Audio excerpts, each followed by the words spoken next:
أعوذ بالله من الشيطان الرجيم بسم الله الرحمن الرحيم وجعل فيها رواسي من فوقها وبارك فيها وقدر فيها أقواتها في 4 أيام سواء للسائلين۔ اور اسی نے زمین میں اس کے اوپر پہاڑ قائم کیے اور اس میں خیر کثیر رکھی اور اس میں سارا سامان معیشت صرف 4 دن میں تجویز کیا۔ پوچھنے والوں کے لیے صحیح جواب یہی ہے۔ یہ سورہ حمیم سجدہ کی 10ویں آیت ہے۔ اس سے پہلے سے زمین کی تخلیق کے متعلق بات چل رہی تھی کہ اللہ تعالیٰ اس سے پچھلی آیت میں یہ فرمائے تھے کہ زمین کی تخلیق ہم نے 2 دن میں فرمائی، فی یومین کہہ کر۔ اور حضرت عبداللہ ابن عباس رضی اللہ تعالیٰ عنہ اس کی وضاحت کرتے ہوئے فرماتے ہیں کہ زمین کی تخلیق اور چیز ہے اور دہا اور چیز ہے، والارض بعد ذلک دہاہا، جو فرمایا گیا سورہ نازیات میں۔ دہو کہتے ہیں پھیلانے کو اور بچھانے کو، یعنی اللہ تعالیٰ پہلے زمین کی تخلیق فرمائے 2 دنوں میں، اس کے بعد آسمانوں کی تخلیق فرمائے اور پھر زمین کی طرف متوجہ ہوئے اور اس کو رہائش کے قابل بنایا۔ رہائش کے قابل بنانے کے واسطے 2 دن لگے اللہ تعالیٰ کو۔ اس میں انہیں پانی کے ذخائر رکھے اور ضروریات زندگی کے جو ہے مخزن اس میں بنا دیے۔ تو اس طریقے سے اسی میں سے پہاڑ نکالے اور پھر ان کو ان کے اوپر جما دیا، زمین کے اوپر جما دیا تاکہ وہ اس کو لے کر ڈولے نہ، اور پھر اس میں جمادات اور نباتات اور دیگر ساری چیزیں جو بھی یعنی ضروریات زندگی ہوتی ہیں رہائش کے لیے، وہ ساری کے ساری چیزیں اللہ تعالیٰ نے اس میں رکھ دی ان 2 دنوں میں۔ یہ کل ملا کر 4 دن ہوئے، 2 دن زمین کی تخلیق کے اور 2 دن رہائش کے قابل بنانے کے۔ اس طریقے سے اس میں 4 دنوں کا تذکرہ فی 4 ایام کہا اللہ تعالیٰ نے۔ یہ 4 دنوں کا تذکرہ آ رہا ہے، یہ صحیح بخاری میں یہ سارا واقعہ درج ہے، یعنی تفسیر حامیم السجدہ کے ذیل میں۔ تو اس کو جو ہے جو بات بتائی کہ وہ 4 دنوں میں وہ ساری چیزیں اللہ تعالیٰ نے اس میں مقرر فرما دی۔ جیسا کہ آپ ایک چھوٹی سی مثال کے ذریعے سے اس کو سمجھ سکتے ہیں کہ ایک گھر بناتے ہیں تو گھر بنتا ہے لیکن وہ رہائش کے قابل نہیں ہوتا۔ رہائش کے قابل رکھنے کے لیے، بنانے کے لیے کیا کرنا پڑتا ہے؟ اس پہ انسانی ضروریات کی ساری چیزیں اس میں رکھنی پڑتی ہے تاکہ وہ رہائش کے قابل ہو سکے۔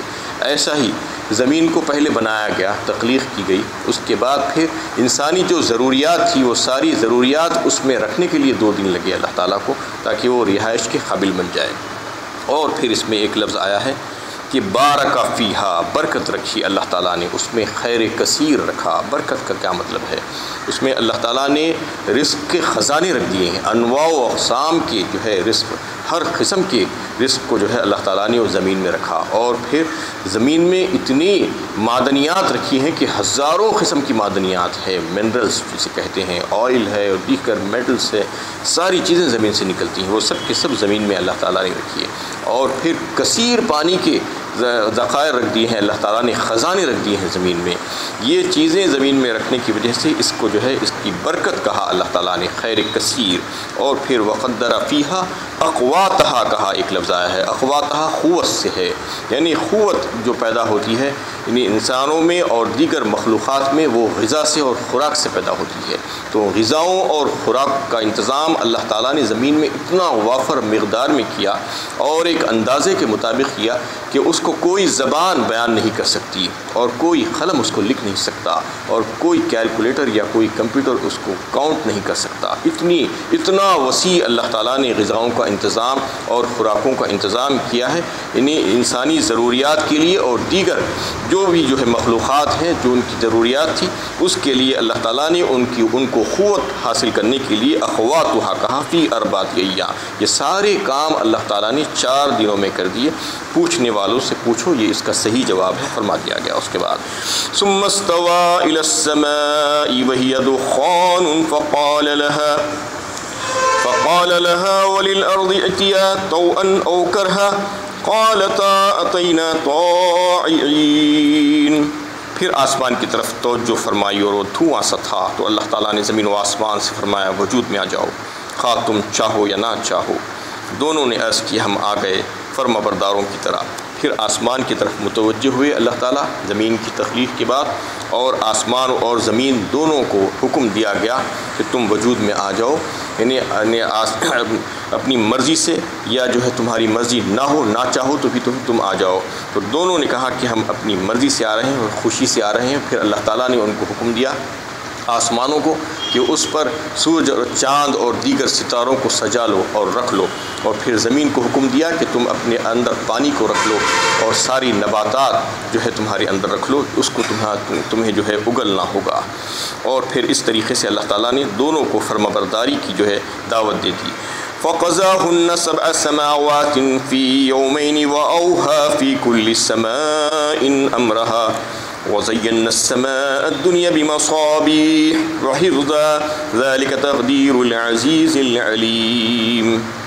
پھر 2 دن میں 7 آسمان بنائے، پھر ہر آسمان میں اس سے متعلق احکام بھیجے، اور ہم نے آسمان دنیا کو ستاروں سے زینت بخشی اور شیاطین سے اس کی حفاظت کی۔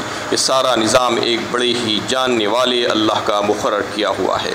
آسمانوں کی تخلیق کے بارے میں اور وضاحت کرتے ہوئے اللہ تعالیٰ فرما رہے ہیں کہ ہم نے 7 آسمان ان 2 دنوں میں بنا دیے، اور پھر ان کے انتظامات کے لیے مقررہ جو ہے فرشتوں کو وہ وحی کے ذریعے سے جو ہے حکم بھیج دیا کہ کن کو کیا کیا کام کرنا ہے، اور پھر آسمان دنیا کو چراغوں سے ہم نے زینت بخشی۔ وزینا السماء الدنیا بمصابیح کہا، اور پھر حفظا بھی کہا اس کے ساتھ، یعنی شیاطین سے اس کو حفاظت کر جو ہے ایک ذریعہ بھی بنا دیا۔ ذالک تقدیر العزیز العلیم، یہ اندازے ہے اور یہ ساری کا سارا نظام ہے ایک زبردست غالب دانا اور جاننے والے اللہ کا مقرر کیا ہوا۔ فَإِنْ أَعْرَضُوا فَقُلْ أَنذَرْتُكُمْ صَاعِقَةً مِثْلَ صَاعِقَةِ عَادٍ وَثَمُودَ، پس اگر وہ ان دلائل کو سننے کے باوجود بھی روگردانی کریں تو کہیے کہ میں تم کو ایک ایسے آسمانی عذاب سے ڈراتا ہوں جیسے عاد و سمود کی قوم پر آیا تھا۔ اب پھر جو ہے مخاطب کیا گیا ہے کفار قریش اور عرب کو کہ یہ تمام باتیں تمہارے سامنے رکھ دی گئی، وضاحتیں کر دی گئی، اس کے باوجود بھی اگر تم ماننے کے لیے تیار نہیں ہو اور تم اعراض ہی کرنے پر تلے ہوئے ہو اور حق کو تم تسلیم کرنا نہیں چاہتے، تو میں تمہیں ڈراتا ہوں اس عذاب کی طرح جیسا عذاب یعنی قوم عاد اور قوم سمود پر آیا تھا۔ ایک زبردست چیخ تھی وہ، ویسی چیخ تمہارے اوپر بھی جو ہے ایسا ہی مہلک عذاب آ سکتا ہے۔ اذ جاءتهم الرسل من بين ايديهم ومن خلفهم الا تعبدوا الا الله قالوا لو شاء ربنا لانزل ملائكة فإنا بما ارسلتم به كافرون، جب ان کے پاس پے در پہ رسول آتے رہے کہ اللہ تعالیٰ کے سوا اور کی پرستش و بندگی نہ کرو، تو انہوں نے کہا اگر ہمارے پروردگار کو منظور ہوتا تو فرشتوں کو رسول بنا کر بھیجتا، لہٰذا ہم اس کے منکر ہیں جس کو دے کر تم بھیجے گئے ہو۔ جب رسول ان کے پاس آتے گئے پے در پہ، سامنے سے اور پیچھے سے، اس کے باوجود انہوں نے رسولوں کی باتوں کو نہیں مانا اور ان کی تکذیب کی۔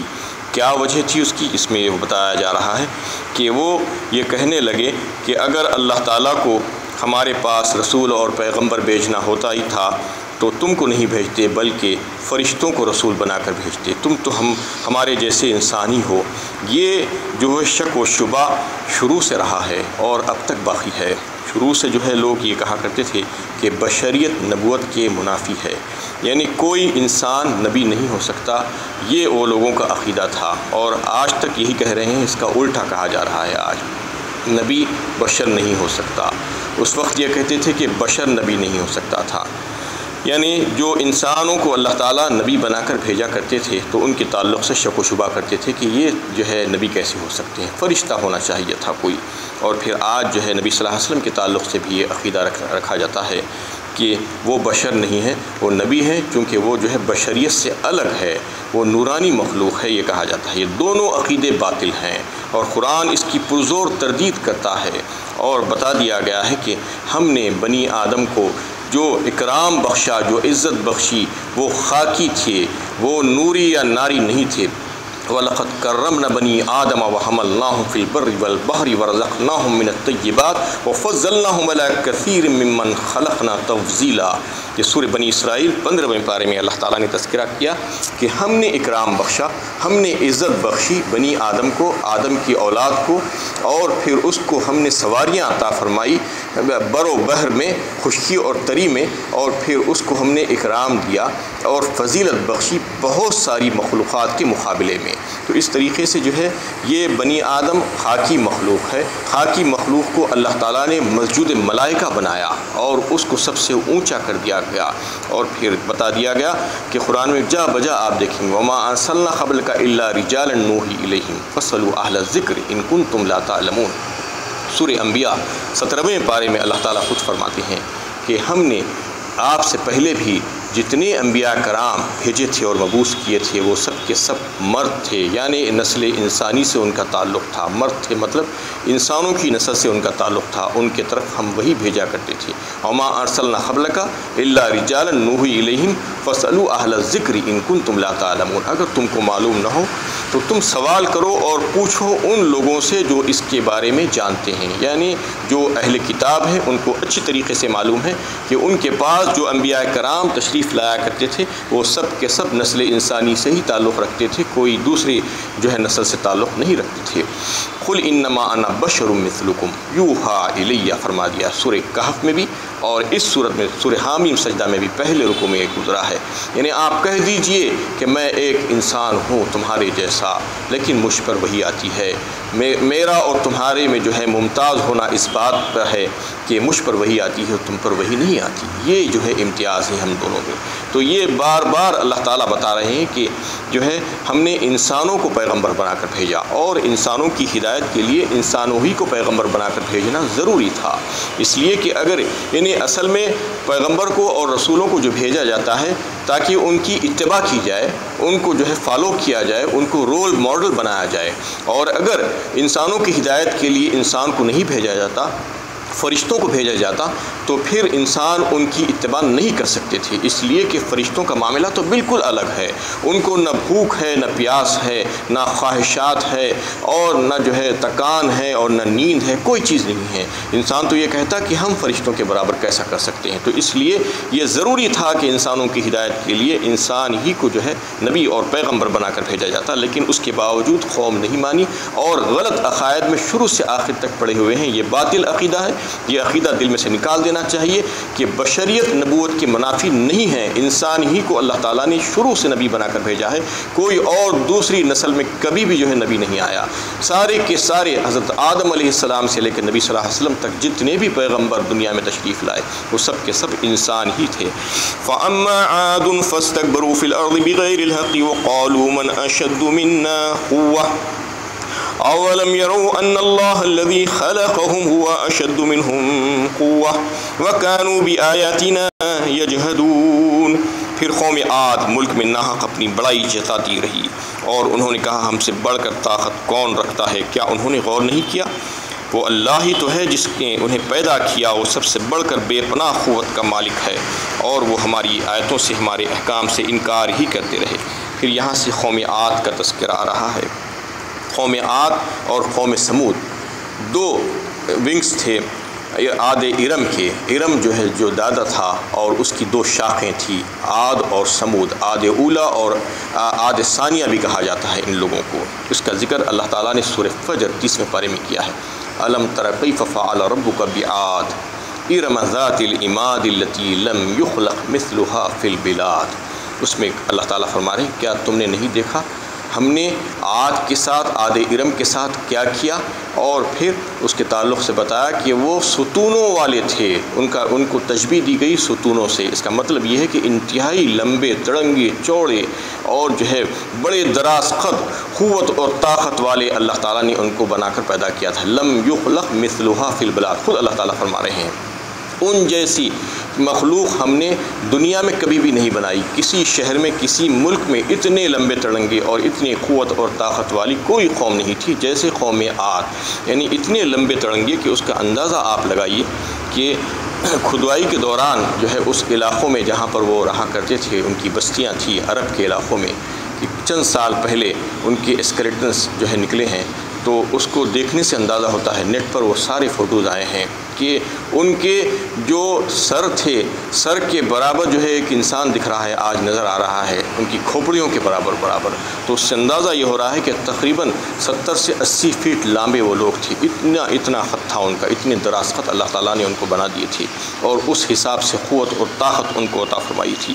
تو ان میں اتنا زور آ گیا تھا، اور وہ یہ کہنے لگے تھے کہ ہم سے زیادہ قوت اور طاقت والا کوئی ہے. جب ان کو تبلیغ کی جاتی، دعوت پیش کی جاتی اور توحید ان کے سامنے رکھی جاتی، حضرت ہود علیہ السلام کو پیغمبر بنا کر بھیجا گیا تھا ان کی طرف، تو وہ انکار کرتی اور کہتی کہ کون ہے ہم کو دیکھنے والا، کون ہے ہم سے مقابلہ کرنے والا. جیسا کہ آج بھی کچھ طاقتور قسم کے، پہلوان قسم کے، جو غنڈے قسم کے جو لوگ ہوتے ہیں، وہ بھی ایسا ہی کہتے ہیں کہ ہم سے کون مقابلہ کر سکتا ہے، کون ہم سے جو ہے آ سکتا ہے ہمارے مقابلے میں.